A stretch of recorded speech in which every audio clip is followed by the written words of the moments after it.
ಕಾರ್ಯಕ್ರಮದ ಪ್ರಾಯೋಜಕರು syndicate bank.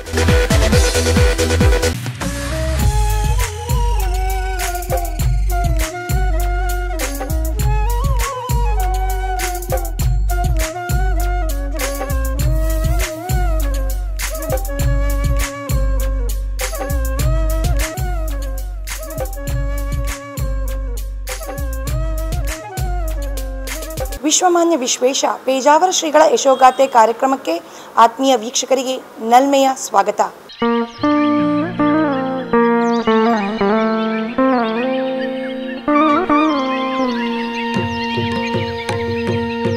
ಆಪಾದಮೂಲಿ ಪರ್ಯಂತಂ ಗುರುಣಾಂ ಆಕೃತಿಂ ಸ್ಮರೇತ್ ತೇನ ವಿಘ್ನಾಃ ಪ್ರಣಶ್ಯಂತಿ ಸಿದ್ಧ್ಯಂತಿ ಚ ಮನೋರಥಾಃ. ನಮ್ಮ ಹಿಂದಿನ ಪರಂಪರೆಯಲ್ಲಿ ಗುರುಸ್ಥಾನ, ನಮಗೆ ತಂದೆ ತಾಯಿ ಜನನ ಕೊಟ್ಟರೆ ಜ್ಞಾನದ ಜನನ ಅಂದರೆ ನಮ್ಮನ್ನು ಶಾಲೆಗೆ ಸೇರಿಸ್ತಾರೆ. ಇವತ್ತಿನ ದಿವಸ ಇಂಗ್ಲೀಷ್ ಮೀಡಿಯಂನಲ್ಲಾದರೆ UKG LKG ನರ್ಸರಿ ಅಂತೆಲ್ಲ ಸೇರಿಸ್ತಾರೆ. ಹಿಂದಿನ ಕಾಲದಲ್ಲಿ ಗುರುಕುಲಕ್ಕೆ ಕಳಿಸಿದಾಗ ನಮಗೆ ಮೊದಲು ಗುರುಗಳ ಸ್ತುತಿ. ಇವತ್ತು ದಿವಸ ಗುರುರ್ ಬ್ರಹ್ಮ ಗುರುರ್ ವಿಷ್ಣು ಗುರುದೇವೋ ಮಹೇಶ್ವರ ಗುರು ಸಾಕ್ಷಾತ್ ಪರಬ್ರಹ್ಮ ತಸ್ಮೈ ಶ್ರೀ ಗುರವೇ ನಮಃ ಅಂತ ಹೇಳಿ ತ್ರಿಮೂರ್ತಿಗಳನ್ನು ಗುರುಗಳಲ್ಲಿ ನೋಡ್ತಾ ಇದ್ದರೆ ಗುರುಗಳ ಸ್ಮರಣೆ ಏನು? ಆಪಾದಮೂಲಿ ಪರ್ಯಂತಂ ಗುರುಣಾಂ ಆಕೃತಿಂ ಸ್ಮರೇತ್ ತೇನ ವಿಘ್ನಾಃ ಪ್ರಣಶ್ಯಂತಿ ಸಿದ್ಧ್ಯಂತಿ ಚ ಮನೋರಥಾಃ. ನಮ್ಮ ಇಷ್ಟಾರ್ಥ ಮನೋರಥ ಸಿದ್ಧಿಯಾಗಬೇಕಾದ್ರೆ ನಮಗೆ ಜ್ಞಾನವನ್ನು ಕೊಟ್ಟಿರತಕ್ಕಂತಹ ಗುರುಗಳನ್ನು ವಿಶೇಷವಾಗಿ ನಾವು ಸ್ಮರಣೆ ಮಾಡಬೇಕು. ಹೇಗೆ ಮಾಡಬೇಕು? ನಾವು ದೇವರನ್ನು ಗುರುಗಳನ್ನು ಎಲ್ಲ ನೋಡುವಾಗ ಅವರ ತಲೆಯಿಂದ ಕಾಲಲ್ಲ, ಮೊದಲು ನಮ್ಮ ದೃಷ್ಟಿ ಪಾದದ ಮೇಲೆ ಇರಬೇಕಂತೆ. ನಾವು ಮಹಾಭಾರತದಲ್ಲಿ ನೋಡ್ತೇವೆ, ಅರ್ಜುನ ಮತ್ತು ದುರ್ಯೋಧನ ಇವರಿಬ್ಬರೂ ಕೂಡ ಕೃಷ್ಣನ ಸಹಾಯವನ್ನು ಕೇಳಲಿಕ್ಕೆ ಬಂದರಂತೆ. ದುರ್ಯೋಧನ ಕಲಿಯ ಅವತಾರ, ಅರ್ಜುನ ಇಂದ್ರಾವತಾರ ಜ್ಞಾನಿ. ಕೃಷ್ಣ ಮಲಗಿದ ಹಾಗೆ ಇವರು ಬರುವಾಗ ನಾಟಕ ಮಾಡ್ತಾ ಇದ್ದಾನಂತೆ. ಬರುವಾಗ ಕೃಷ್ಣನ ಹಾಗೂ ಜಗದ್ಗುರು, ನಾವು ಹೇಳ್ತೇವೆ ಕೃಷ್ಣಂ ಒಂದೇ ಜಗದ್ಗುರುಂ ವಸುದೇವ ಸುತಂ ದೇವಂ ಕಂಸ ಚಾಣೂರ ಮರ್ದನಂ ದೇವಕೀ ಪರಮಾನಂದಂ ಕೃಷ್ಣಂ ಒಂದೇ ಜಗದ್ಗುರುಂ. ಆ ಗುರುವಿನ ಹತ್ತಿರ ಬಂದರಂತೆ. ಕೃಷ್ಣ ಮಲ್ಕೊಂಡು ಬಿಟ್ಟ. ಅಯ್ಯೋ ಮಲಗಿದವನನ್ನು ಎಬ್ಬಿಸೋದೇನು, ಸುಮ್ಮನೆ ನಾಟಕ ಮಾಡ್ತಾನೆ ಕೃಷ್ಣ. ಆವಾಗ ಅರ್ಜುನ ಬಂದ. ಓಹ್, ಕೃಷ್ಣ ಮಲಗಿದ್ದಾನೆ, ಏಳಿಸಬಾರದು, ನಾನು ಅವನ ಪಾದದ ಹತ್ತಿರ ಕೂತ್ಕೊಳ್ತೇನೆ. ಇದು ಕ್ರಮ. ಹಿಂದಿನವರು ಶ್ರೀಪಾದರು ಅಂತ ನಾವು ಹೇಳ್ತೇವೆ ಗುರುಗಳನ್ನಲ್ಲೂ. ಏನದಕ್ಕೆ ಅರ್ಥ? ಭಗವಂತ ಶ್ರೀ ಅಂದರೆ ಪರಮಾತ್ಮನ ಪಾದವನ್ನು ಆಶ್ರಯಿಸಿ, ಇವರೂ ಕೂಡ ಶ್ರೀ ಅಂದರೆ ಪವಿತ್ರವಾದ ಪಾದವುಳ್ಳವರು. ಆದ್ದರಿಂದ ಕೃಷ್ಣನ ಪಾದದ ಬಳಿ ಅರ್ಜುನ ಕೂತ್ಕೊಂಡ. ಅಷ್ಟೊತ್ತಿಗೆ ಸ್ವಲ್ಪ ತಡ ಆಯಿತು. ದುರ್ಯೋಧನ ಬಂದ. ನೋಡ್ತಾನೆ ಕೃಷ್ಣ ಮಲಗಿದ ಹಾಗೆ ಮಾಡಿದ್ದಾನೆ. ಅರ್ಜುನ ಸಹಾಯ ಕೇಳಲಿಕ್ಕೆ ಬಂದಿದ್ದಾನೆ. ಒಳ್ಳೆ ಕಡೆಯಲ್ಲಿ ಕೂತ್ಕೊಂಡ, ಕಾಲಿನ ಹತ್ತಿರ. ನಾನು ಚಕ್ರವರ್ತಿ ಕುರುಕುಲ ಪಿತಾಮಹ ಯಾವ ಭೀಷ್ಮರ ಪರಂಪರೆ ಬಂದವ ಅಂತ ಹೇಳಿ ತಲೆ ಹತ್ತಿರ ಕೂತ್ಕೊಂಡ. ಕೃಷ್ಣ ಮಲಗಿದವ ಎದ್ದ ಕೂಡಲೇ ಹಾಗೆ ಯಾರಾದರೂ ಹಿಂದೆ ನೋಡ್ತಾರಾ? ಎದುರುಗಡೆ ಪಾದದ ಹತ್ತಿರ ಅರ್ಜುನ ಇದ್ದಾನೆ. ಅರ್ಜುನ ಬಂದ್ಯಾ ಏನು ಕೇಳಿದ. ಅಷ್ಟೊತ್ತಿಗೆ ದುರ್ಯೋಧನ, ನಾನು ಬಂದಿದ್ದೇನೆ. ಓಹೋಹೋ, ಕುರುಚಕ್ರವರ್ತಿ ನೀವು ಬಂದಿದ್ದೀರಾ, ಎಲ್ರಿಗೂ ಸ್ವಾಗತ ನಮಸ್ಕಾರ. ಯಾಕೆ ಹೇಳಿದೆ ಅಂತ ಹೇಳಿದ್ರೆ, ನಮ್ಮ ಪಾದ ಶ್ರೀಪಾದರು ಹೇಳ್ತಾರೆ. ನಾವು ಗುರುಗಳನ್ನು ಸ್ಮರಿಸುವಾಗ ಅವರ ಆಪಾದ ಮೌಲಿ ಪರ್ಯಂತ, ಮೌಲಿ ಅಂದರೆ ತಲೆ, ಕಾಲಿನಿಂದ ತಲೆಯ ತನಕ ಅವರನ್ನು ನೋಡಿ ಭಕ್ತಿಯಿಂದ ನಮಿಸಿದಾಗ ತಾಯಿ ತಂದೆಯರಿಗಿರ್ಬೋದು, ಗುರು ಹಿರಿಯರಿಗಿರ್ಬೋದು, ವಿಶೇಷವಾಗಿ ತಂದೆ ತಾಯಿ ಜನ್ಮಕ್ಕೆ ಕಾರಣನಾದರೆ ನಮ್ಮ ಬೌದ್ಧಿಕವಾದ ಬೆಳವಣಿಗೆ, ಜ್ಞಾನದ ಬೆಳವಣಿಗೆ ಗುರುಗಳು ಕಾರಣ. ಅಂತಹ ಗುರುಗಳನ್ನು ನಾವು ಸ್ಮರಣೆ ಮಾಡಬೇಕು ಅಂತ ಹೇಳ್ತಾ,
ವಿಶೇಷವಾಗಿ ಇವತ್ತಿನ ನಾಡ್ದು ಜನವರಿ 18ಕ್ಕೆ 17ರ ಪರ್ಯಂತ ಅದ್ಭುತವಾಗಿ ತಮ್ಮ ಪಂಚಮ ಪರ್ಯಾಯವನ್ನು ಮುಗಿಸಿರತಕ್ಕಂತಹ ವಿಶ್ವೇಶ ತೀರ್ಥರನ್ನು ನಾವು ಈ ರೀತಿ ಸ್ಮರಿಸಬೇಕು.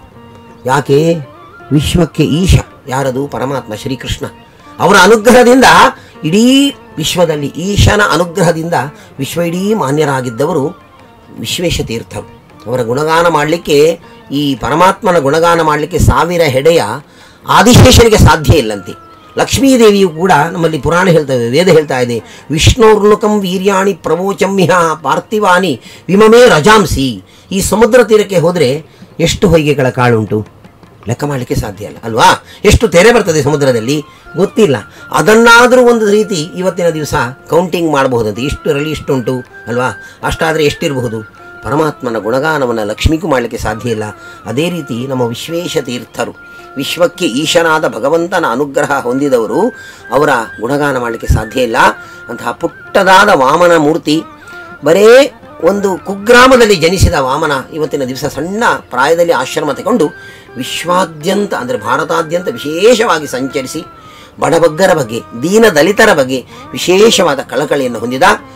ಅದ್ಭುತವಾಗಿ ವಾದಿರಾಜರ ನಂತರ ಪಂಚಮ ಪರ್ಯಾಯ ಮಾಡಿದವರಿಲ್ಲ. ವಾದಿರಾಜರು ಮಾಡಿದರೂ ಕೂಡ ಸೋದೆಯಲ್ಲಿ ಕೂತ್ಕೊಂಡು ಪರ್ಯಾಯನ ತನ್ನ ಶಿಷ್ಯರಲ್ಲಿ ಮಾಡಿಸಿದ್ದಾರೆ. 120 ವರ್ಷ ಬದುಕಿದ್ದಾರೆ. ಅವರ ನಂತರ ಒಂದು 550 ವರ್ಷ ಆಯಿತು. ವಾದಿರಾಜರ ನಂತರ ಇತಿಹಾಸದಲ್ಲಿ ಪ್ರಥಮ ಬಾರಿ ಪಂಚಮ ಪರ್ಯಾಯವನ್ನು ಅದ್ಭುತವಾಗಿ ಮಾಡಿ ಪ್ರತಿನಿತ್ಯ ಪಾಠ ಪ್ರವಚನ. ನಾವೆಲ್ಲ ತುಂಬ ಆಯಾಸಗೊಂಡು ನಿದ್ದೆ ಮಾಡಿಬಿಡ್ತೇವೆ. ಗುರುಗಳಿಗೆ ಆಯಾಸ, ನಿದ್ರೆ, ಹಸಿವು ಮೂರನ್ನು ಗೆದ್ದವರು ದೇವತೆಗಳ ಹಾಗೆ ಗಂಟೆಗಟ್ಟಲೆ ಪಾಠ್ಯ ಪ್ರವಚನ, ಉಪನ್ಯಾಸ, ಸಾಮಾಜಿಕವಾದ ಕಳಕಳಿ, ಸಾರ್ವಜನಿಕವಾದ ಭೇಟಿ, ಇದರಿಂದ ಯಶಸ್ಸಿನ ಪರ್ಯಾಯವನ್ನು ಮುಗಿಸಿದ್ದಾರೆ. ಅಂತಹ ವಿಶ್ವೇಶ ತೀರ್ಥರ ಒಂದು ಕಿರು ಪರಿಚಯವನ್ನು ಹೇಳಬೇಕಾದ್ರೆ, ಅವರು ಹುಟ್ಟಿದ ಊರು ರಾಮಕುಂಜ ಅಂತ. ಅವರ ತಂದೆ ಹೆಸರು ನಾರಾಯಣಾಚಾರ್ಯರು ಮತ್ತು ಕಮಲಮ್ಮ ಅಂತ. ಪ್ರಜಾಪತಿ ಸಂವತ್ಸರ ಅಂದರೆ ಸಾಮಾನ್ಯ 27/4/1931 ಇಸ್ವಿ. ನೋಡಿ, ಸ್ವಾತಂತ್ರ್ಯ ಪೂರ್ವದಲ್ಲಿ ಅವರು ಜನಿಸಿದ್ದಾರೆ. ಹುಟ್ಟಿದಾಗ ತಂದೆ ತಾಯಿ ನಾಮಕರಣ ಕೊಟ್ಟು ತಿರುಪತಿಯ ಶ್ರೀನಿವಾಸನ ಒಂದು ಸ್ಮರಣೆಗೋಸ್ಕರ ವೆಂಕಟರಮಣ ಅಂತ, ಕೆಲವರು ವೆಂಕಟರಾಮ ಅಂತ ಹೇಳ್ತಾರೆ, ಏನಿದ್ರು ಕೂಡ ವೆಂಕಟರಮಣ ಅಂತ ನಾಮಧೇಯ. ಅವರು ಹುಟ್ಟಿದ್ದು ನಾನಾಗ ಹೇಳಿದ ಹಾಗೆ ಕುಗ್ರಾಮ ಸುಬ್ರಹ್ಮಣ್ಯ ಕ್ಷೇತ್ರದ ಸಮೀಪದ ಅಲ್ಲಿದೆ ರಾಮಕುಂಜ ಅಂತ. ಸಂಸ್ಕೃತದಲ್ಲಿ ಎಲಿಮೆಂಟ್ರಿ ತನಕ ಕಲಿತದ್ದು. ಅವರು 7ನೇ ವರ್ಷದಲ್ಲಿ ಅವರಿಗೆ ಉಪನಯನ ಸಂಸ್ಕಾರ ಮಾಡಿದ್ದಾರೆ. ಸಂಸ್ಕಾರ ಮಾಡಿದಾಗ ಏನೋ ಋಣಾನುಬಂಧ, ಅವರ ತಂದೆಗೂ ಉಡುಪಿಗೂ ಒಂದು ನಿಕಟವಾದ ಸಂಬಂಧ. ಇಲ್ಲಿ ಗುರುಗಳು ಅವರು ಮೃತರಾಗುವ ಸಂದರ್ಭ ಬಂತು. ವಿಶ್ವಮಾನ್ಯರು ಅಂತ ಅವರ ಗುರುಗಳು ಅಕಸ್ಮಾತ್ತಾಗಿ ತೀರುವ ಸಂದರ್ಭ ಬಂದಾಗ ಯಾರಿಗೆ ಆಶ್ರಮ ಕೊಡೋದು? ಇವತ್ತಿನ ದಿವಸ ನಾವು ಬಾಲಾಶ್ರಮವನ್ನೆಲ್ಲ, ಯಾವುದು ಬಾಲ್ಯ ವಿವಾಹ, ಮಕ್ಕಳಾಗಿರುವಾಗ ಆಶ್ರಮ ಕೊಡೋದನ್ನು ವಿರೋಧಿಸ್ತೇವೆ. ಅಂದಿನ ಕಾಲದಲ್ಲಿ ಪೀಠಾಧಿಪತ್ಯಕ್ಕೆ ವ್ಯಕ್ತಿಯೇ ಇಲ್ಲದೇ ಇದ್ದ ಸಂದರ್ಭದಲ್ಲಿ ನಾರಾಯಣಾಚಾರ್ಯ ಮತ್ತು ಕಮಲಮ್ಮ ದಾರೆ ಎರೆದು ಕೊಟ್ಟರು ಕೃಷ್ಣನ ಪೂಜೆಗೋಸ್ಕರ. ಇವತ್ತಿನ ವಿಶ್ವದ ಬೆಳಕಾಗಿರತಕ್ಕಂತಹ ವಿಶ್ವೇಶ್ವರನ್ನ ಮಠಕ್ಕೆ ಕೊಟ್ಟರೆ, ಪೇಜಾವರ ಮಠದ ಗುರು ಪರಂಪರೆಯಲ್ಲಿ 30ನೆಯ ಯತಿಗಳಾದ ವಿಶ್ವಮಾನ್ಯರಿಂದ ಆಶ್ರಮ ಸ್ವೀಕಾರ ಮಾಡಿದ್ದಾರೆ. ಆಶ್ರಮ ಸ್ವೀಕಾರ ಮಾಡಿದ್ದು ಕೂಡ ಎಷ್ಟು ಚಿಕ್ಕ ಮಗರು, 31ನೇ ಇಸ್ವಿಯಲ್ಲಿ ಹುಟ್ಟಿದ್ದು, 38ನೇ ಇಸ್ವಿಯಲ್ಲಿ ಆಶ್ರಮ ಸ್ವೀಕಾರ ಮಾಡಿದ್ದಾರೆ. ಆಶ್ರಮ ಪಡೆದ ಸ್ಥಳ ಎಲ್ಲಿ? ನಾವು ಇವತ್ತಿನ ದಿವಸ ಹಂಪೆ ಅಂತ ಕ್ಷೇತ್ರಕ್ಕೆ ಹೋಗ್ತೇವೆ ಅಲ್ವಾ? ಹಂಪೆ ಹಾಳು ಕೊಂಪೆ ಅಂತ ಎಲ್ಲ ಬಹುಮನಿ ಸುಲ್ತಾನರಿಂದ ಅಥವಾ ಅಲ್ಲಿಯ ವೀರಶೈವರಿಂದ ಎಲ್ಲ ಹಾನಿಗೊಳಗಾಗಿದೆ ಹಂಪೆ. ಅಂದಿನ ವಿಜಯನಗರ ಸಾಮ್ರಾಜ್ಯ ಕೃಷ್ಣದೇವರಾಯ ಹಕ್ಕಬುಕ್ಕರಿಂದ ನಿರ್ಮಿಸಿದ ವಿಶೇಷವಾದ ಹಂಪೆ.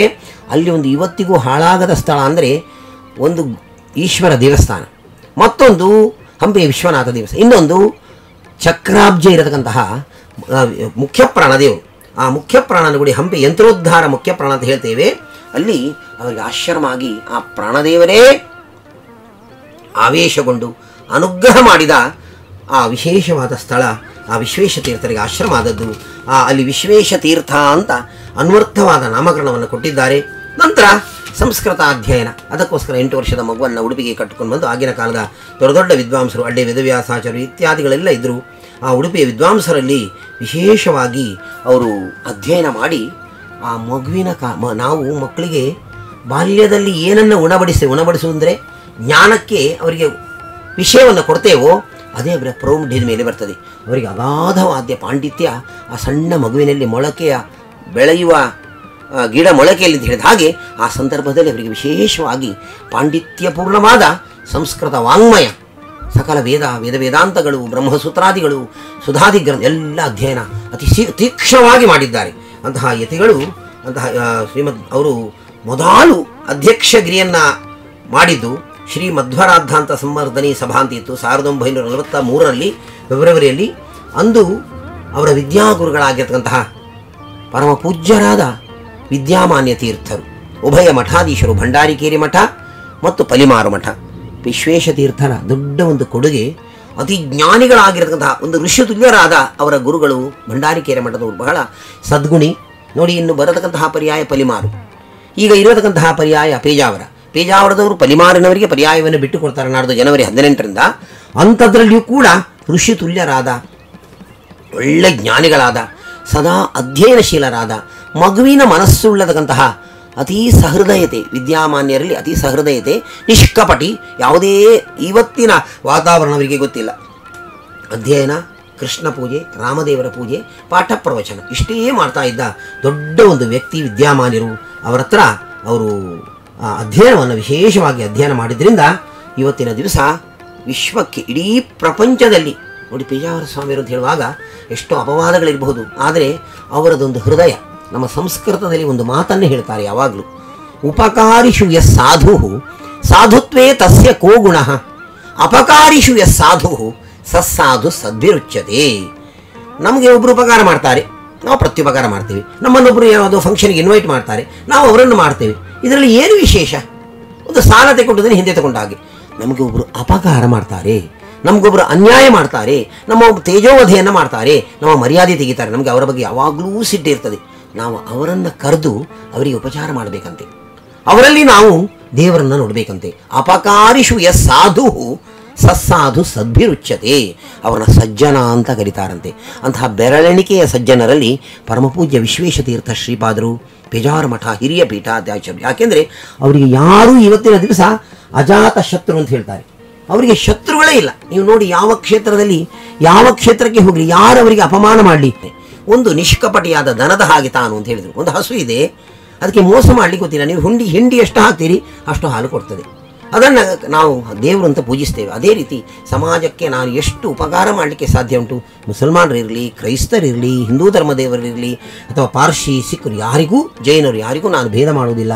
ಎಲ್ಲರಲ್ಲೂ ದೇವರನ್ನು ನೋಡ್ತೇನೆ. ಕೃಷ್ಣ ಹೇಳಿದ ಭಗವದ್ಗೀತೆಯ ಮಾತ್ರ ನಾನು ಇಟ್ಕೊಂಡಿದ್ದೇನೆ ಹೇಳುವಂತಹ ಧೀಮಂತವಾದ ವ್ಯಕ್ತಿತ್ವ ಇದ್ದವರು. ಅವರು ಬೇಕಾದಷ್ಟು ಪಾಠ ಪ್ರವಚನಗಳನ್ನು ಮಾಡಿದ್ದಾರೆ. ಅವರ ವಿದ್ಯಾಮಾನ್ಯರಂದಲೂ ಕೂಡ ಬೇಕಾದಷ್ಟು ಅಧ್ಯಯನವನ್ನು ಮಾಡಿದ್ದಾರೆ.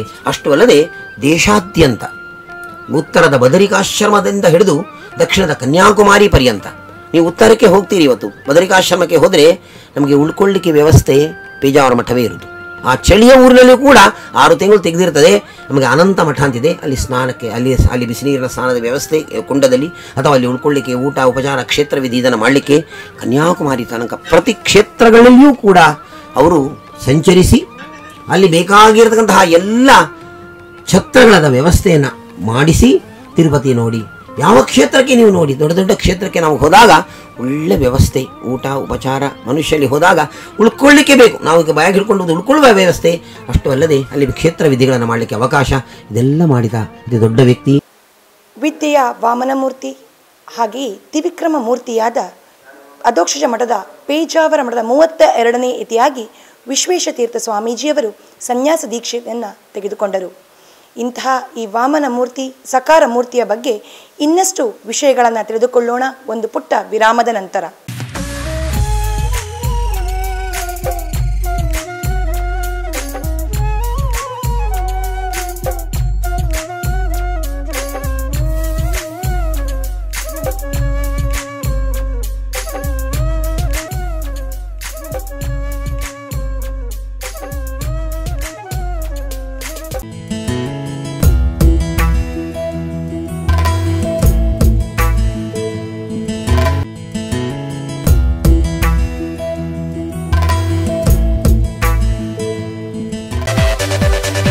ಈ ಕಾರ್ಯಕ್ರಮದ ಪ್ರಾಯೋಜಕರು ಸಿಂಡಿಕೇಟ್ ಬ್ಯಾಂಕ್.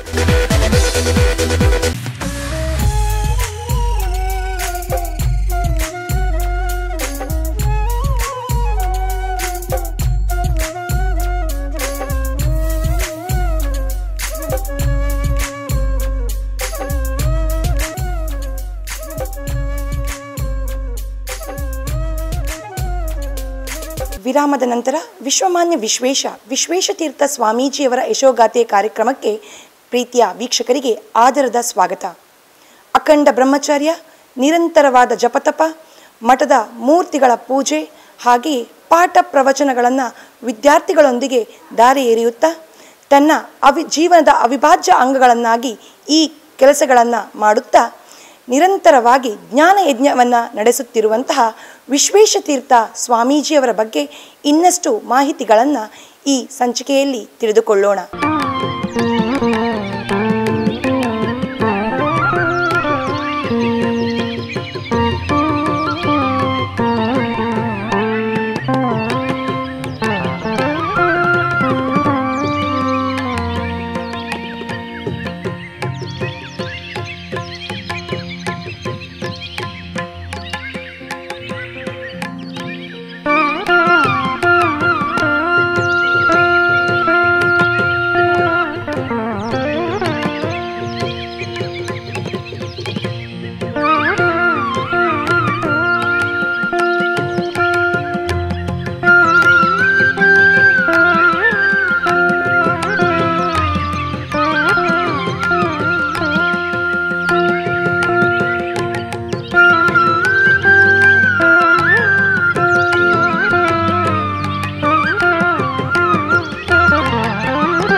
ಅಷ್ಟು ಅಲ್ಲದೆ ಅವರು ತಾವು ಜ್ಞಾನ ಕಾರ್ಯಕ್ಕೋಸ್ಕರ ತಮ್ಮನ್ನು ಪೂರ್ಣವಾಗಿ ಮೀಸಲಿಟ್ಟಿದ್ದಾರೆ. ಪೂರ್ಣಪ್ರಜ್ಞಾ ಕಾಲೇಜು ಅಂತ ಹೇಳಿ ನಾವು ಇವತ್ತಿನ ಪೂರ್ಣಪ್ರಜ್ಞಾ ವಿದ್ಯಾಪೀಠ ಅಂತ ನಾವು ಬೆಂಗಳೂರಿನಲ್ಲಿ ನೋಡ್ತೇವೆ. ಅದನ್ನು ಅವರು ಆರಂಭ ಮಾಡಿದ್ದಾರೆ. ಆರಂಭ ಮಾಡಿ ಅಲ್ಲಿ ಸಣ್ಣ ಇವತ್ತಿನ ದಿವಸ ಎಲ್ಲ ಪೌರೋಹಿತ್ಯಕ್ಕೆ ಹೋಗೋರು ಇರ್ಬೋದು, ವಿದ್ವಾಂಸರು ಇರ್ಬೋದು, ಸಂಸ್ಕೃತ ವ್ಯುತ್ಪತ್ತಿ ಸಂಸ್ಕೃತ ಜ್ಞಾನ ಇಲ್ಲದೆ ಅವರು ಕರ್ಮಾಂಗಗಳನ್ನು ಮಾಡಿದರೆ ದೇವರು ಮುಚ್ಚುವುದಿಲ್ಲ.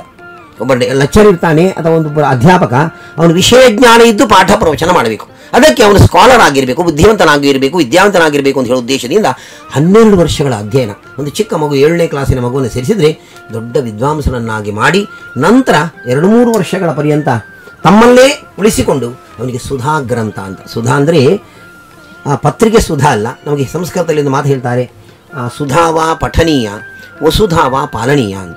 ಸುಧಾ ಗ್ರಂಥ ಎಲ್ಲ ತರ್ಕ ಗ್ರಂಥಗಳಿಗಿಂತಲೂ ಶ್ರೇಷ್ಠವಾದ ಗ್ರಂಥ. ಅದನ್ನು ಒಳ್ಳೆ ರೀತಿ ಕಂಠಸ್ಥನಾಗಿ ಎಷ್ಟು ಹೊತ್ತು ಪಾಠ ಮಾಡ್ತಾರೆ. ಮೊನ್ನೆ ಪಾಪ ಅವರಿಗೆ ಸ್ವಲ್ಪ ಅನಾರೋಗ್ಯ ಬಂತು, ಅವರು ಆಸ್ಪತ್ರೆಗೆ ಹೋಗಬೇಕಾಯಿತು. ಅಲ್ಲಿಯೂ ಕೂಡ ಪಾಠ ಮಾಡದೇ ಇರಲಿಕ್ಕೆ ನನಗೆ ಗೊತ್ತೇ ಇಲ್ಲ ಅಂತ.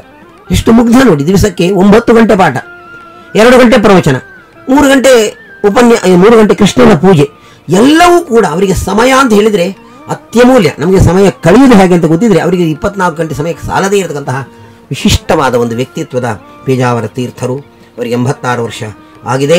ಅವರ ವಿಶೇಷವಾದ ಪರ್ಯಾಯವನ್ನು ನಾವು ನೋಡಿದ್ದೇವೆ. ಕೃಷ್ಣನಿಗೆ ಮೊನ್ನೆ ವೀರೇಂದ್ರ ಹೆಗ್ಡೆಯವರಿಗೆ ಸನ್ಮಾನ ಮಾಡಿದರು. ರಾಜರ್ಷಿ ವೀರೇಂದ್ರ ಹೆಗ್ಡೆಯವರಿಗೆ ಸನ್ಮಾನ ಮಾಡಿದಾಗ ಅವರೊಂದು ಮಾತು ಹೇಳಿದರು, ನಾನು ಇಲ್ಲಿ ಬೇಕಾದಷ್ಟು ಕೃಷ್ಣನ ಸಮೀಪಕ್ಕೆ ಬಂದಿದ್ದೇನೆ, ಕೃಷ್ಣನ ಈ ವಿಶೇಷವಾದ ರಾಜಾಂಗಣ ಅದನ್ನು ನೋಡಿದ್ದೇನೆ.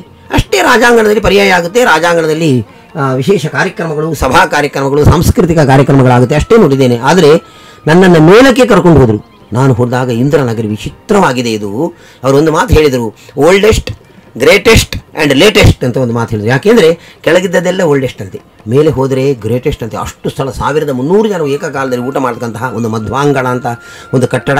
ಅದರಲ್ಲಿ ವಿಶೇಷವಾಗಿ ಯಾತ್ರಿಕರಿಗೆ ಇರುವ ವ್ಯವಸ್ಥೆ, ಅಲ್ಲಿ ಬೇಕಾದ ಶೌಚಾಲಯ ಇತ್ಯಾದಿಗಳ ವ್ಯವಸ್ಥೆ, ಇದನ್ನೆಲ್ಲ ಮಾಡಿ ಲೇಟೆಸ್ಟ್ ಆಗಿದ್ದಾರೆ. ಅಂದರೆ ತಮಗೆ ಕೃಷ್ಣನ ಪರ್ಯಾಯ ಕಾಲದಲ್ಲಿ ಎಷ್ಟು ದುಡ್ಡು ಬರ್ತದೆ ಅದನ್ನು ಪಾರದರ್ಶಕವಾಗಿ ಒಂದೇ ಒಂದು ಪೈಸೆಯನ್ನು ಇಟ್ಟುಕೊಳ್ಳದೆ ಕೃಷ್ಣನಿಗೆ ಕೆರೆಯ ನೀರನ್ನು ಕೆರೆಗೆ ಚೆಲ್ಲುತ್ತಾ ಅಂತ ಹೇಳ್ತಕ್ಕಂತಹ ಒಂದು ಭಾವನೆಯಿಂದ ಕೃಷ್ಣನಿಗೆ ಅರ್ಪಣೆ ಮಾಡತಕ್ಕಂತಹ ದೊಡ್ಡ ವ್ಯಕ್ತಿತ್ವವುಳ್ಳ ನಿಮ್ಮ ಕಾಲದಲ್ಲಿ ನಡೆದಾಡತಕ್ಕಂತಹ ಕೃಷ್ಣ ವಾಯುದೇವರಂತೆ ಹನುಮಂತ ದೇವರು ಅವರಲ್ಲಿ ಪೂರ್ಣ ಆವೇಶನಗೊಂಡಿದ್ದಾರೆ. ಯಾಕೆಂದರೆ ನಾವು ಅವರು ಭಾಷಣ ಮಾಡುವಾಗ ನೋಡ್ತೇವೆ, ಅವರು ಅಷ್ಟು ಭಕ್ತಿಯಿಂದ ಯೋಂತ ಪ್ರವಿಶ್ಯ ಮಮವಾಚ ಮಿವಾಂ ಪ್ರಸಕ್ತಾಂ ಸಂಜೀವಯಧ್ಯಖಿಲ ಶಕ್ತಿ ನಮಸ್ವಧಾಂನಾಂ. ಧ್ರುವ ಚಿಕ್ಕ ಮಗುವಂತೆ, ಆ ಮಗುವಿಗೆ ದೇವರು ಸಾಕ್ಷಾತ್ಕಾರಗೊಂಡ. ಧ್ರುವ ಅಷ್ಟು ಪುಟ್ಟ ಮಗು ಭಗವಂತನ ಏಕಾಗ್ರತೆಯಲ್ಲಿ ಪ್ರಾರ್ಥನೆ ಮಾಡಿದಾಗ ಅವನು ಭೂಮಧ್ಯದಲ್ಲಿ ಪರಮಾತ್ಮನ ನೋಡ್ತಾ ಇದ್ದಾನಂತೆ, ವಾಸುದೇವ ರೂಪಿ ಪರಮಾತ್ಮನನ್ನು. ನಾರಾಯಣ ಒಂದು ನಿತ್ಯ ಎದುರುಗಡೆ, ಧ್ರುವ ಕಣ್ಣು ಬಿಡು, ಕಣ್ಣು ಬಿಡಲಿಲ್ಲ ಧ್ರುವ. ತನ್ನ ಆ ಸಚ್ಚಿದಾನಂದ ರೂಪವನ್ನು ಅಲ್ಲಿದ್ದ ಭೂಮಧ್ಯದಲ್ಲಿ ಮರೆಮಾಚಿದಂತೆ ಧ್ರುವ ಗಾಬರಿಗೊಂಡು ಕಣ್ಣು ಬಿಟ್ಟರೆ ಎದುರಿಗೆ ಶ್ರೀಮನ್ ನಾರಾಯಣ ನಿಂತಿದ್ದಾನೆ. ಮಗುನಿಗೆ ಏನು ಬೇಕು ಅಂತ ಕೇಳ್ತಾನಂತೆ ಧ್ರುವನ ಹತ್ರ ನಾರಾಯಣ. ಏನು ಹೇಳ್ತದೆ 5 ವರ್ಷದ 6 ವರ್ಷದ ಮಗು ಗಳಗಳಗಳ ಅಳ್ತಾ ಉಂಟಂತೆ. ಅಷ್ಟೊತ್ತಿಗೆ ತನ್ನ ಜ್ಞಾನದ ಸಂಕೇತವಾದ ಲಕ್ಷ್ಮಿಯ ಸಾನ್ನಿಧ್ಯವುಳ್ಳ ಒಂದು ವಿಶೇಷವಾದ ಪಾಂಚಜನ್ಯವನ್ನು ಧ್ರುವನ ಕೆನ್ನೆಗೆ ಪರಮಾತ್ಮ ಎಡಕೈಲಿ ವರೆಸ್ತಾನಂತೆ. ಆ ಲಕ್ಷ್ಮಿ ತಾಯಿಯ ಸನ್ನಿಧಾನ ಆದಾಗ ಆ ಮಗುವಿನ ಬಾಯಲ್ಲಿ ಯೋಂತ ಪ್ರವಿಶ್ಯ ಮಮವಾಚ ಇವಾಂ ಪ್ರಸಕ್ತಾಂ. ಕೃಷ್ಣ ನಾರಾಯಣ, ನನ್ನ ಕಣ್ಣಲ್ಲಿ, ಬಾಯಲ್ಲಿ, ಮೂಗಿನಲ್ಲಿ, ಹೃದಯದ ಎಲ್ಲ ಚೈತನ್ಯದಲ್ಲಿ ನೀನಿದ್ದಿ. ನನಗೆ ಏನು ಬೇಕು ಅಂತ ನೀನು ಕೇಳು, ನನಗೆ ಏನು ಬೇಕು ಅಂತ ಹೇಳುವ ವಿಷಯವನ್ನು ನೀನೇ ಕೊಡು. ಇದೊಂದು ವಿಶೇಷವಾದ ಭಾಗವತದ ಪ್ರಾರ್ಥನೆ. ನಮ್ಮ ಗುರುಗಳು ವಿಶ್ವೇಶತೀರ್ಥರು ಅತಿಶಯೋಕ್ತಿ ಅಲ್ಲ, ಪ್ರತಿ ಬಾರಿಯೂ ಕೂಡ ತಮ್ಮ ಪ್ರವಚನ ಆರಂಭಿಸುವಾಗ ಯೋಂತ ಪ್ರವಿಶ್ಯ ಮಮವಾಚ ಇವಾಂ, ನನ್ನ ನಾಲಿಗೆಯಲ್ಲಿ ಸರಸ್ವತಿ ಬಂದು ಕೂತ್ಕೊಂಡಿದ್ದಾಳೆ, ಭಗವದ್ ಅನುಗ್ರಹದಿಂದ ಕೂತ್ಕೊಳ್ಳಿ ಅಂತ ಹೇಳುವ ಭಾವನೆಯಿಂದ ಆರಂಭ ಮಾಡ್ತಾರೆ.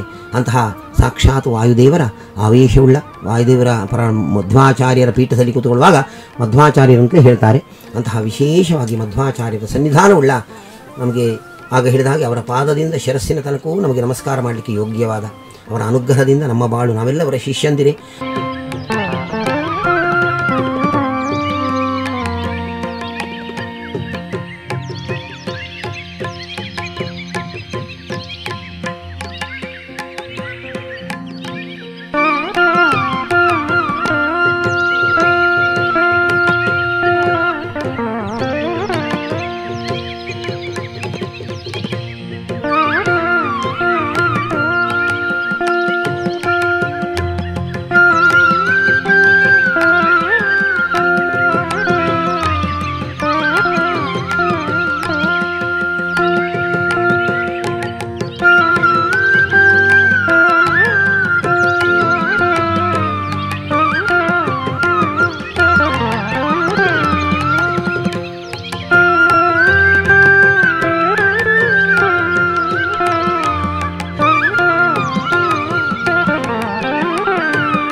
ಅವರ ಒಂದು ವಿಶೇಷವಾದ ಪರ್ಯಾಯವನ್ನು ಕಣ್ತುಂಬ ನೋಡಿದ.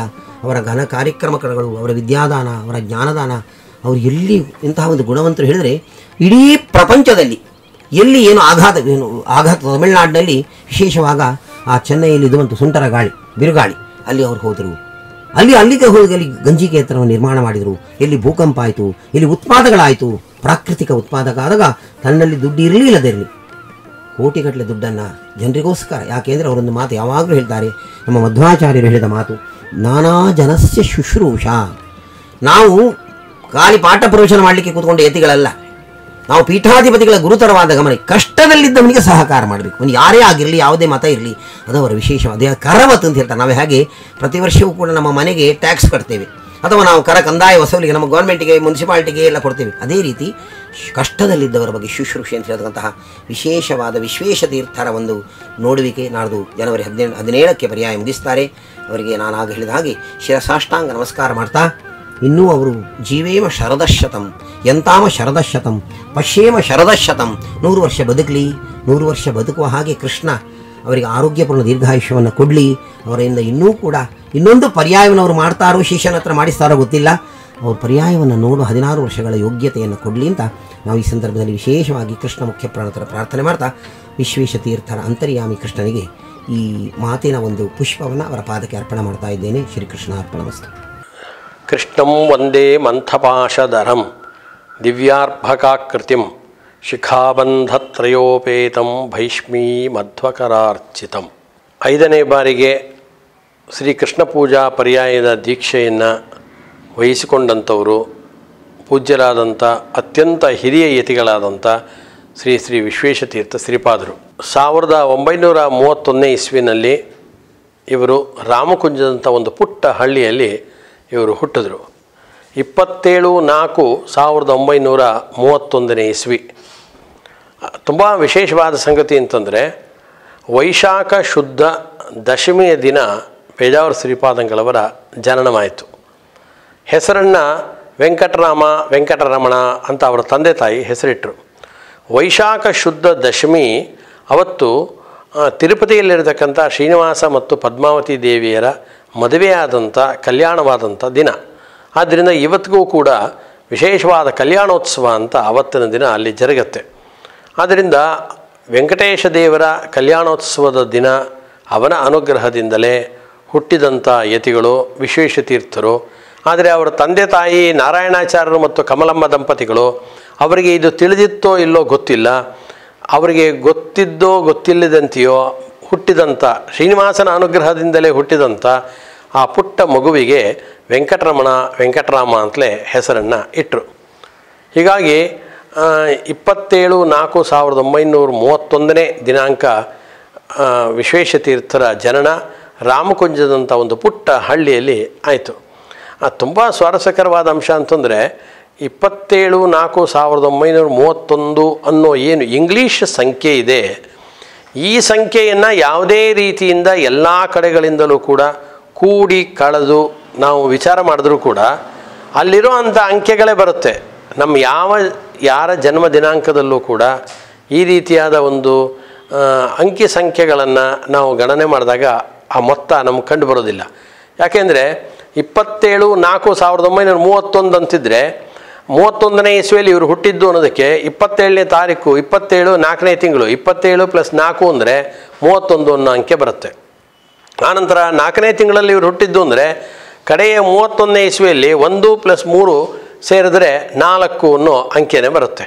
ಅದಲ್ಲದೆ 27/4/1931 ಅನ್ನೋದರಲ್ಲಿ 27 ಅಂದಾಗ 2 + 7 + 4 + 1 + 9 + 3 + 1 ಅಂತ ಇಷ್ಟು ಅಂಕೆಗಳನ್ನು ಸೇರಿಸಿದ್ರೂ ಕೂಡ ಒಟ್ಟಾಗಿ ಬರೋದು ಇವರ ಜನ್ಮ ದಿನಾಂಕ 27 ಅನ್ನೋ ಸಂಖ್ಯೆನೇ ಬರುತ್ತೆ. ಅದಲ್ಲದೆ ಇವರ ಆಶ್ರಮವಾದ ದಿನಾಂಕ ಇರ್ಬೋದು. ಆ ಆಶ್ರಮವಾದ ದಿನಾಂಕ ಅದು 1936ನೇ ಇಸ್ವಿಯಲ್ಲಿ 38ನೇ ಇಸ್ವಿನಲ್ಲಿ ಇವರಿಗೆ ಸನ್ಯಾಸಾಶ್ರಮ ಆಯಿತು. ಆ ದಿನಾಂಕವನ್ನು ಮತ್ತೆ ನಾವು 3/12/1938 ಈ ಅಂಕೆಗಳನ್ನೆಲ್ಲವನ್ನು ಕೂಡ ಮತ್ತೆ ಗಣನೆಗೆ ತೆಗೆದುಕೊಂಡರೂ ಕೂಡ ಮತ್ತು ಅದು 27 ಅಂತಲೇ ಸಂಖ್ಯೆಯನ್ನು ಸೂಚನೆ ಮಾಡುತ್ತಿದ್ದು. ಹೀಗಾಗಿ ಏನೋ ಒಂದು ವೈಚಿತ್ರ್ಯ, ಒಂದು ದೈವಿಕತೆ ಪೇಜಾವರ ಶ್ರೀಪಾದಂಗಳವರಲ್ಲಿ ಇದೆ ಅಂತ ಭಾವಿಸ್ಕೊಳ್ಬೋದು ನಾವು. ಅಂಥ 7 ಇವರಿಗೆ ಸನ್ಯಾಸಾಶ್ರಮ ಆದಾಗಲೂ ಕೂಡ 7 ವರ್ಷ 7ನೇ ತಿಂಗಳು 7ನೇ ದಿನ, ಹೀಗೆ 7 ವರ್ಷ 7ನೇ ತಿಂಗಳಿನ 7ನೇ ದಿನದಲ್ಲೇ ಉಪನಯನ ಆದ ನಂತರದಲ್ಲಿ ಇವರಿಗೆ ಸನ್ಯಾಸಾಶ್ರಮವಾಯಿತು. ಅದು ಕೂಡ ಸನ್ಯಾಸಾಶ್ರಮವನ್ನು ಪಡೆದುಕೊಂಡಂಥ ಜಾಗ ಹಂಪೆಯಲ್ಲಿ ವಿರೂಪಾಕ್ಷನ ದೇವರ ಸನ್ನಿಧಾನ ಇದೆ, ಜೊತೆಗೆ ಚಕ್ರತೀರ್ಥ ಇದೆ. ಆ ಚಕ್ರತೀರ್ಥದ ಸನಿಹದಲ್ಲಿ ಯಂತ್ರೋದ್ಧಾರಕ ಮುಖ್ಯಪ್ರಾಣದೇವರು ಅಂತ ಒಂದು ದೊಡ್ಡ ಹನುಮಂತನ ಕಾರಣಿಕವಾದ ಹನುಮಂತನ ಗುಡಿ ಇದೆ. ವ್ಯಾಸರಾಜ ತೀರ್ಥರು ಅಂತ ವಿಜಯನಗರದ ಸಾಮ್ರಾಜ್ಯದ ರಾಜಗುರುಗಳಾಗಿದ್ದಂಥವರು, ಅವರು ಅಲ್ಲಿ ಹನುಮಂತರನ್ನು ಪ್ರತಿಷ್ಠೆ ಮಾಡಿದ್ದಾರೆ. ಹನುಮಂತರನ್ನು ಪ್ರತಿಷ್ಠೆ ಮಾಡಿದ್ರೆ ಅವರು ಕೂಡ ಪ್ರತಿಷ್ಠೆ ಮಾಡಿದ್ದು 720 ಹನುಮಂತನ ವಿಗ್ರಹಗಳನ್ನು ಸಮಗ್ರ ಭಾರತ ದೇಶದಲ್ಲಿ ಅವರು ಪ್ರತಿಷ್ಠೆ ಮಾಡಿದ್ರಂತೆ. 720 ಅಂದಾಗಲೂ ಕೂಡ ಆ 0ಯನ್ನು ಬಿಟ್ಟರೆ 27 ಅನ್ನೋ ಹಿಂದಿನಿಂದ ಅಂಕಾನಾಂ ವಾಮತೋಗತಿ ಹಿಂದಿನಿಂದ ಓದ್ಕೊಂಡ್ರೆ 27 ಅಂತಲೇ ನಮಗೆ ಸಂಖ್ಯೆ ಸಿಗುತ್ತೆ. ಹೀಗೆ 27 ಅಂತ ಇಟ್ಕೊಂಡ್ರೆ ಆ 27ನೇ ದಿನಾಂಕದಿಂದ ಹುಟ್ಟಿದಂಥ ಇದೇ ಸ್ವಾಮಿಗಳವರಿಗೆ, ಈ ವೆಂಕಟರಮಣನಿಗೆ ಅದೇ ಯಂತ್ರೋದ್ಧಾರಕ ಮುಖ್ಯಪ್ರಾಣ ದೇವರ ಸನ್ನಿಧಾನದಲ್ಲೇನೆ ಸನ್ಯಾಸಾಶ್ರಮವಾಯಿತು. ವಿಶ್ವಮಾನ್ಯ ತೀರ್ಥರು ಇವರಿಗೆ 32ನೇ ಯತಿಗಳಾಗಿ ಇವರನ್ನ ವೇದಾಂತ ಸಾಮ್ರಾಜ್ಯ ಸಿಂಹಾಸನದಲ್ಲಿ ಕೂಡಿಸಿ ಪಟ್ಟಾಭಿಷೇಕವನ್ನು ಮಾಡಿದ್ರು. ವಿಶ್ವೇಶ ತೀರ್ಥ ಅಂತ ಹೆಸರನ್ನು ಇವರಿಗೆ ನಾಮಧೇಯವನ್ನು ಮಾಡಿದ್ರು. ಆನಂತರ ಒಂದು 4 ವರ್ಷ ಇವರ ವಿದ್ಯಾಭ್ಯಾಸ ಉಡುಪಿಯಲ್ಲಿ ಜರುಗಿತು. ಅಡ್ಡೆ ವೇದವ್ಯಾಸಾಚಾರ್ಯರು ಮೊದಲಾದಂಥವರು ಪ್ರಾಥಮಿಕವಾದ ವಿದ್ಯಾಭ್ಯಾಸವನ್ನು ಕೊಟ್ಟರು. ಇವರ ಸೌಭಾಗ್ಯವೋ ಅನ್ನುವಂತೆ ಇವರಿಗೆ ಆಗಿನ ಭಂಡಾರಕೇರಿ ಮಠಾಧೀಶರಾಗಿದ್ದಂಥ ವಿದ್ಯಾಮಾನ್ಯ ತೀರ್ಥರು ಇವರಿಗೆ ಗುರುಗಳಾಗಿ ದೊರಕಿದ್ರು. ಆದ್ದರಿಂದ ಅವರಲ್ಲಿ ಭಂಡಾರಕೇರಿ ಮಠದಲ್ಲಿ ಇವರಿಗೋಸ್ಕರ ಒಂದು ಗುರುಕುಲವನ್ನು ಸ್ಥಾಪನೆ ಮಾಡೋದರಲ್ಲಿ 10 ವರ್ಷಗಳ ಕಾಲ ಆ ಗುರುಕುಲದಲ್ಲಿ ಸಕಲ ಶಾಸ್ತ್ರಗಳನ್ನು ಕೂಡ ಇವರು ಅಧ್ಯಯನ ಮಾಡಿದರು. ವೇದಾಂತ, ತರ್ಕ ಮೊದಲಾದ ಶಾಸ್ತ್ರಗಳಲ್ಲಿ ನಿಶ್ಚಿತವಾದ ಪಾಂಡಿತ್ಯವನ್ನು ಪಡೆದರು. ಜೊತೆಗೆ ಬಾಲ್ಯದಿಂದಲೇ ಸಾಹಿತ್ಯದಲ್ಲಿ ಸಹಜವಾಗಿ ಇವರಿಗೆ ಪ್ರತಿಭೆ ಅನ್ನೋದು ಒಲಿದು ಬಂದಿತ್ತು. ಆದ್ದರಿಂದ ಇನ್ನೂ 10-12 ವರ್ಷ ಇರುವಂಥ ಸಣ್ಣ ಬಾಲಕನಾದಂಥ ಈ ಯತಿಗಳಿಗೆ ಆಗಲೇ ಇವರು ಒಂದು ಸಾಂಬ ವಿಜಯ ಅಂತ ಒಂದು ಕಾವ್ಯವನ್ನು ರಚನೆ ಮಾಡಿದ್ರು ಅಂತ ತಿಳಿಸ್ತಾರೆ. ಹಾಗಾಗಿ ಬಾಲ್ಯದಲ್ಲೇ ಮಹಾಪ್ರತಿಭೆಯನ್ನು ಪಡೆದುಕೊಂಡಂಥ ವಿಶ್ವೇಶ ತೀರ್ಥರು ಆನಂತರದಲ್ಲಿ ತಮ್ಮ 1952ನೇ ಇಸ್ವಿಯಷ್ಟೊತ್ತಿಗೆ ಇವರು ಪ್ರಥಮ ಶ್ರೀಕೃಷ್ಣ ಪೂಜಾ ಪರ್ಯಾಯ ದೀಕ್ಷೆಯನ್ನು ಇವರು ವಹಿಸ್ಕೊಂಡ್ರು. ಹಾಗೆ ವಹಿಸ್ಕೊಂಡಾಗಲೇ 52ರಿಂದ 54ರವರೆಗೆ ಪ್ರಥಮ ಪೂಜಾ ಪರ್ಯಾಯ ದೀಕ್ಷೆಯಲ್ಲಿ ಅದ್ಭುತವಾದ ಕೆಲಸಗಳನ್ನು ಮಾಡಿದ್ರು. ಸಮಗ್ರ ಮಾಧ್ವರನ್ನು ಒಗ್ಗೂಡಿಸಬೇಕು ಅನ್ನೋ ಕನಸನ್ನು ಕಂಡರು. ಆದ್ದರಿಂದ ಎಲ್ಲ ಮಾಧ್ವರನ್ನು ಒಳಗೊಂಡಂಥ ಒಂದು ಸಂಸ್ಥೆಯನ್ನು ಸ್ಥಾಪನೆ ಮಾಡಬೇಕು ಅಂತ ಅಖಿಲ ಭಾರತ ಮಾಧ್ವ ಮಹಾಮಂಡಲ ಅನ್ನೋ ಸಂಸ್ಥೆಯನ್ನು ಸ್ಥಾಪನೆ ಮಾಡಿದ್ರು. ಜೊತೆಗೆ ಅಖಿಲ ಭಾರತ ಮಾಧ್ವ ತತ್ವಜ್ಞಾನ ಸಮ್ಮೇಳನ ಅಂತ ಸಮ್ಮೇಳನವನ್ನು ಕೂಡ ಇವರು ಮಾಡಿದ್ರು ಅಂತ ತಿಳಿಸ್ತಾರೆ. ಹಾಗೆ ಮಾಡಿದಾಗ ಮೈಸೂರಿನ ಮಹಾರಾಜರಾಗಿರ್ತಕ್ಕಂಥ ಆಗಿನ ಕಾಲದ ಜಯಚಾಮರಾಜೇಂದ್ರ ಒಡೆಯರು ಇಲ್ಲಿಗೆ ಆಗಮಿಸಿ ಆ ಮಾಧ್ವ ಮಹಾಮಂಡಲದ ಉದ್ಘಾಟನೆಯನ್ನು ಕೂಡ ಅವರು ನೆರವೇರಿಸಿದ್ರು ಅಂತ ತಿಳಿಸ್ತಾರೆ. ರಾವ್ ಬಹದ್ದೂರ್ ವೆಂಕಟೇಶಾಚಾರ್ಯರಿದ್ದರು. ಅಂತಹ ಮಹಾಮಹಿಮರೆಲ್ಲ ಇಲ್ಲಿಗೆ ಉಡುಪಿಗೆ ಆಗಮಿಸಿದ್ರು. ಇದಕ್ಕೆ ಪೂರ್ವದಲ್ಲೇ ಒಂದು ಆಗಮತ್ರಯ ಮಹಾ ಸಮ್ಮೇಳನ ಅಂತ ನಂಜನಗೂಡಿನಲ್ಲಿ ಒಂದು ದೊಡ್ಡ ಸಮ್ಮೇಳನ ನಡೆದಿತ್ತು. ಎಲ್ಲ ವೈದಿಕರನ್ನು ಒಳಗೊಂಡಂಥ 3 ಆಗಮಗಳು, ಅದರಲ್ಲಿ ಶೈವಾಗಮ ಇರ್ಬೋದು, ಪಾಂಚರಾತ್ರಾಗಮ ಇರ್ಬೋದು, ವೈಖಾನಸಾಗಮ, 3 ಆಗಮಗಳು ಅದಕ್ಕೆ ಸಂಬಂಧಪಟ್ಟ ಸಮಗ್ರ ವಿದ್ವಾಂಸರು ಭಾರತ ದೇಶದಿಂದ ಬಂದಿದ್ದರು. ಅಂಥ ಒಂದು ದೊಡ್ಡ ಸಮ್ಮೇಳನವನ್ನು ಮಹಾರಾಜರ ನೇತೃತ್ವದಲ್ಲಿ ಆಗ ನಂಜನಗೂಡಿನಲ್ಲಿ ನೆರವೇರಿಸಿದ್ರಂತೆ. 18ರ ವಯಸ್ಸಿನ ಯತಿಯಾಗಿರ್ತಕ್ಕಂಥ ವಿಶ್ವೇಶ ತೀರ್ಥರನ್ನು ಉದ್ಘಾಟನೆಗೆ ಕರೆಸಿ ಅವರಿಂದ ಉದ್ಘಾಟನೆ ಮಾಡಿಸಿ ವಿಶೇಷವಾದ ಪ್ರವಚನವನ್ನು ಕೇಳಿ ಆನಂದವನ್ನು ಪಟ್ಟಂಥವರು ಮಹಾರಾಜರು. ಆದ್ದರಿಂದ ಸಣ್ಣ ಇನ್ನೂ 18 ವರ್ಷದ ಬಾಲಕ ಎಷ್ಟು ಅದ್ಭುತವಾಗಿ ಅವರು ಉಪನ್ಯಾಸವನ್ನು ನೀಡಿದ್ದಾರೆ ಅಂತ ತಮ್ಮ ಅರಮನೆಗೆ ಕರೆದುಕೊಂಡು ಹೋಗಿ ಅವರಿಗೆ ವಿಶೇಷ ಸನ್ಮಾನವನ್ನು, ಅವರ ರಾಮದೇವರ ಪೂಜೆ ಇತ್ಯಾದಿಗಳನ್ನು ಮಾಡಿಸಿದ್ರು ಅಂತ ಚರಿತ್ರೆಯಿಂದ ನಮಗೆ ತಿಳಿದು ಬರುತ್ತೆ. ಆದ್ದರಿಂದ ಮಹಾರಾಜರು ಮತ್ತೆ ಅವರು ಇಲ್ಲಿಗೆ ಆಗಮಿಸಿದ್ರು, ಇದನ್ನು ಉದ್ಘಾಟನೆಯನ್ನು ಮಾಡಿದ್ರು. ಹೀಗೆ ಪೇಜಾವರ ಸ್ವಾಮಿಗಳವರು ತಾವು 4 ಯಶಸ್ವಿಯಾದ ಪರ್ಯಾಯಗಳನ್ನು ಕೂಡ ಮುಗಿಸಿ ಈಗ 5ನೆಯ ಪರ್ಯಾಯವನ್ನು ಕೂಡ ತುಂಬ ಯಶಸ್ವಿಯಾಗಿ ಮುಗಿಸ್ತಾ ಇದ್ದಾರೆ. ಒಂದೊಂದು ಪರ್ಯಾಯಗಳಲ್ಲೂ ಕೂಡ ವಿಶೇಷವಾಗಿ ತಮ್ಮದೇ ಆದಂಥ ರೀತಿಯಲ್ಲಿ ಆ ಪರ್ಯಾಯದ ವೈಭವವನ್ನು ನಡೆಸಿದಂಥವ್ರು.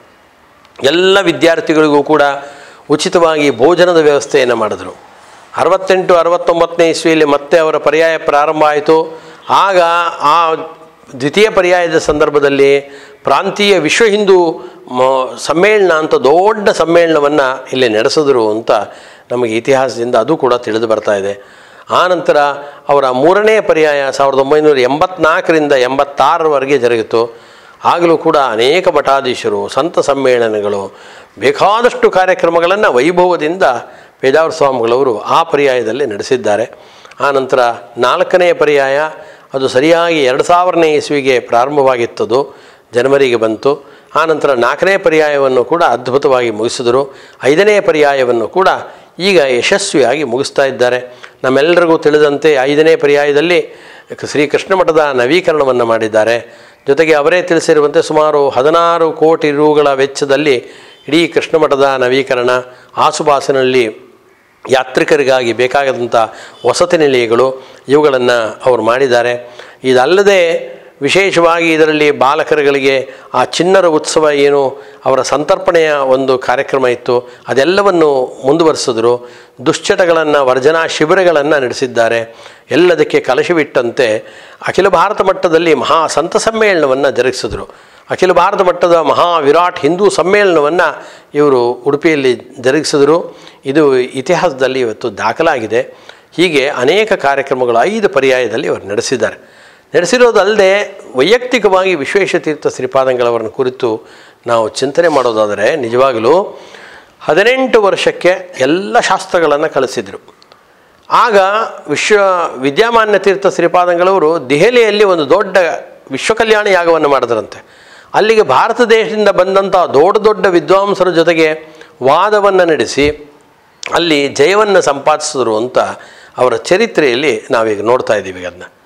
ಆದ್ದರಿಂದ ಅದ್ಭುತವಾದ ಪ್ರತಿಭೆ, ವಿದ್ಯಾಸಂಪತ್ತು, ಆನಂತರ ಸಾಮಾಜಿಕವಾದ ಕಳಕಳಿ, ಹರಿಜನ ಕೇರಿಗಳಿಗೆ ಹೋಗಿ ಹರಿಜನರ ಉದ್ಧಾರ ಇರ್ಬೋದು, ಹೀಗೆ ಒಂದಲ್ಲ ಎರಡಲ್ಲ ಅನೇಕ ಕಾರ್ಯಗಳಿಂದ ಇವತ್ತು ಮಹಾಪುರುಷರಾಗಿ ನಮ್ಮ ಎದುರಿಗೆ ಕಂಗೊಳಿಸುವಂಥ ವ್ಯಕ್ತಿ ಶ್ರೀ ಶ್ರೀ ವಿಶ್ವೇಶತೀರ್ಥ ಶ್ರೀಪಾದರವರು. ಅವರು ಇನ್ನೇನು 18ನೇ ತಾರೀಕಿನ ದಿನ ತಮ್ಮ 5ನೇ ಪರ್ಯಾಯವನ್ನು ಯಶಸ್ವಿಯಾಗಿ ಮುಗಿಸಿ ಪಲಿಮಾರ ಶ್ರೀಪಾದಂಗಳವರಿಗೆ ಅವರ ಹಸ್ತಾಂತರವನ್ನು ಮಾಡುವವರಿದ್ದಾರೆ. ಇನ್ನಷ್ಟು ವಿಷಯಗಳನ್ನು ತಿಳಿದುಕೊಳ್ಳೋಣ ಒಂದು ಪುಟ್ಟ ವಿರಾಮದ ನಂತರ.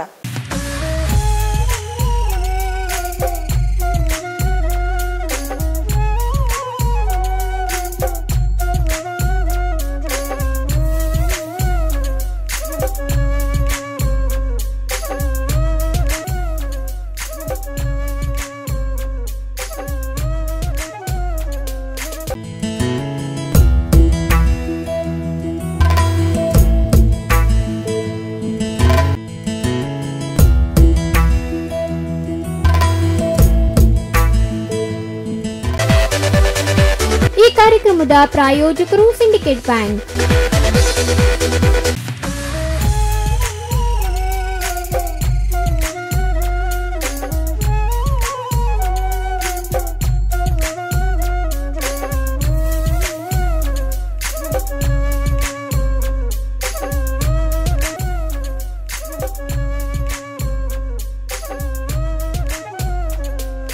ವಿರಾಮದ ನಂತರ ವಿಶ್ವಮಾನ್ಯ ವಿಶ್ವೇಶತೀರ್ಥ ಸ್ವಾಮೀಜಿಯವರ ಯಶೋಗಾಥೆ ಕಾರ್ಯಕ್ರಮಕ್ಕೆ ಪ್ರೀತಿಯ ವೀಕ್ಷಕರಿಗೆ ಆದರದ ಸ್ವಾಗತ.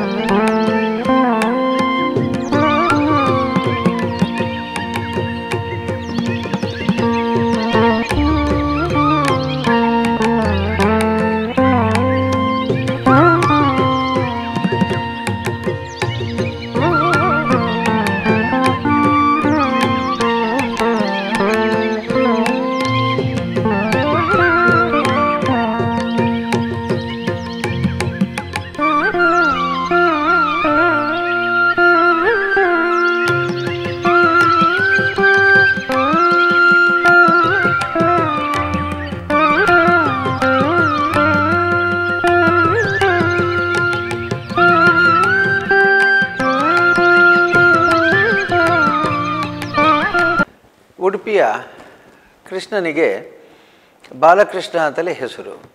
ಹಾಗಾಗಿ ಈ ಬಾಲಕೃಷ್ಣನನ್ನು ಅಷ್ಟಮಠದ ಮಠಾಧಿಪತಿಗಳು ಮುದ್ದಾಡಿ ಆತನಿಗೆ ಅಲಂಕಾರ ಮಾಡಿ ಅನೇಕ ರೀತಿಯಿಂದ ಆತನಿಗೆ ತಿಂಡಿ ತಿನಿಸುಗಳನ್ನು ನೈವೇದ್ಯವನ್ನು ಸಮರ್ಪಿಸಿ ಭಕ್ತರಿಗೆ ದರ್ಶನ ಮಾಡಿಸಿ ಕೃತಾರ್ಥರಾಗ್ತಾರೆ.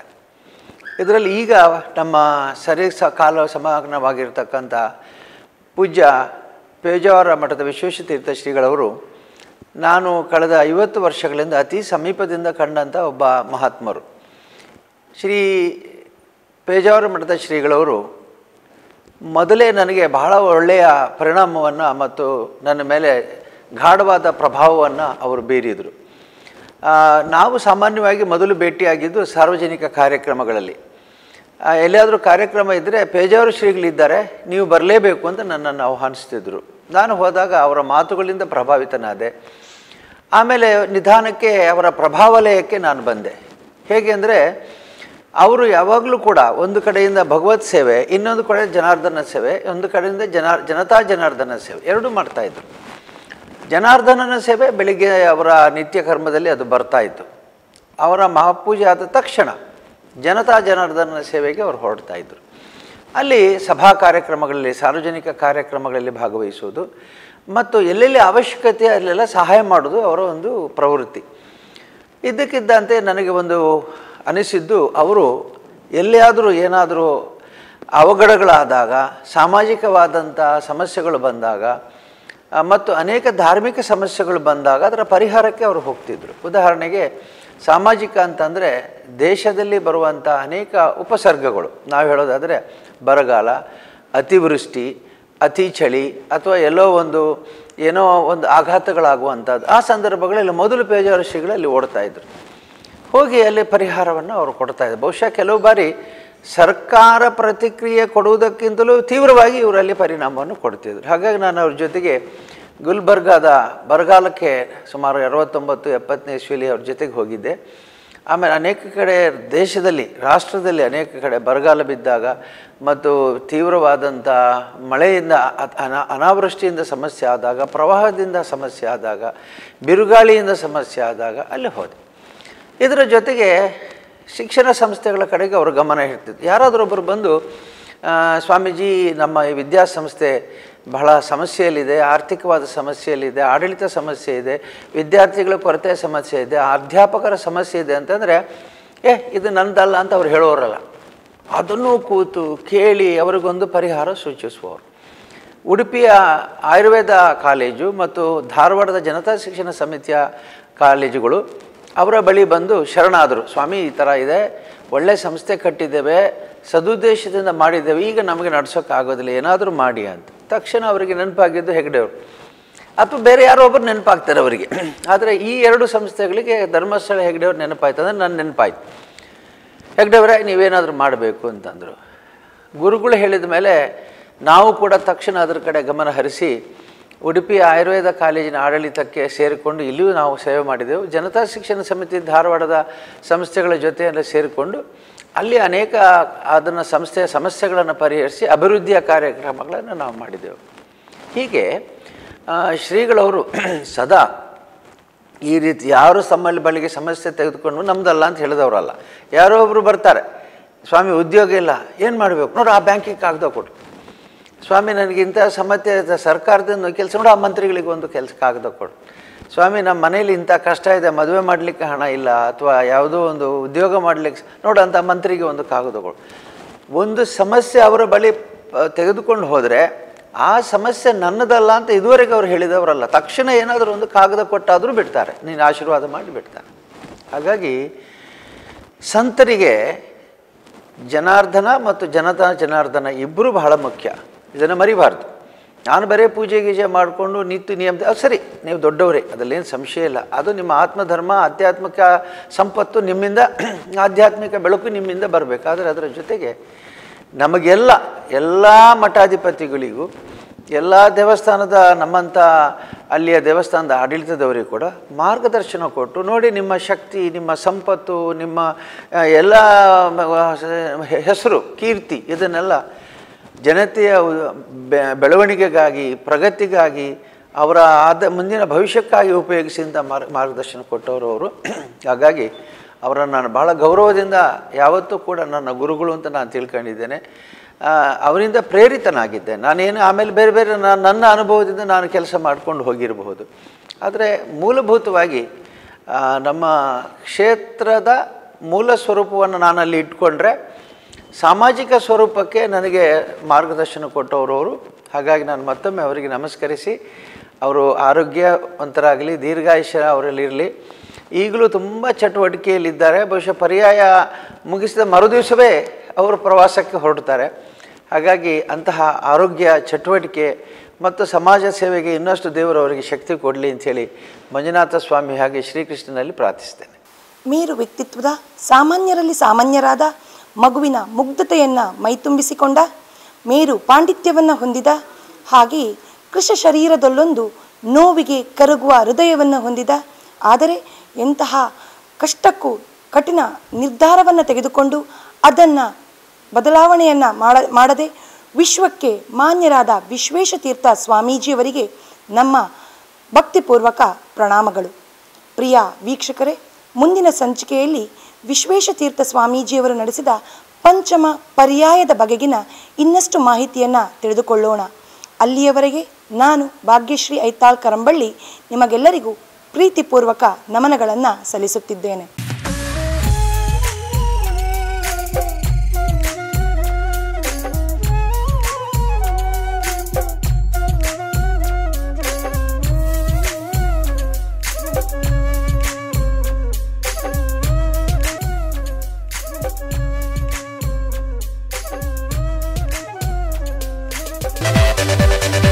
ಈ ಕಾರ್ಯಕ್ರಮದ ಪ್ರಾಯೋಜಕರು ಸಿಂಡಿಕೇಟ್ ಬ್ಯಾಂಕ್.